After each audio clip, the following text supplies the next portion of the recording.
ગામે કૂવામાં રોટલો પધરાવી વરસાદનો વરતારો મેળવાયો। જાણો કેવા સંકેત મળ્યા ગામમાં વરસાદનો વરતારો મેળવવાની સદીઓ જૂની પરંપરા।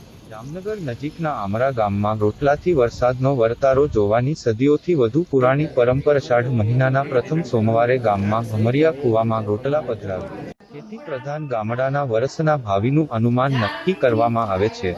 આજે ગ્રામજનોની હાજરીમાં પૂજા અર્ચન બાદ આ વિધિ સંપન્ન થઈ હતી અને સારા ચોમાસાના એંધાણ મળ્યા હતા। આ દિવસે ગ્રામજનો ગામમાં ઢોલ નગારાની સાથે અને તાલે ઉમટી પડે છે। ગામના સતવારા પરિવારના ઘરે બનેલો બાજરીનો રોટલો આનંદના હાથે મંદિર સુધી લઈ જવામાં આવે છે। ત્યાર પછી કૂવા કાંઠે આવેલા સતી માતાજીના મંદિરે પ્રથમ પૂજા અર્ચના થાય છે અને ત્યારબાદ ગામના ભમરિયામાં ગામના ક્ષત્રિય પરિવારના સભ્યના હાથે કૂવામાં રોટલો પધરાવાય છે।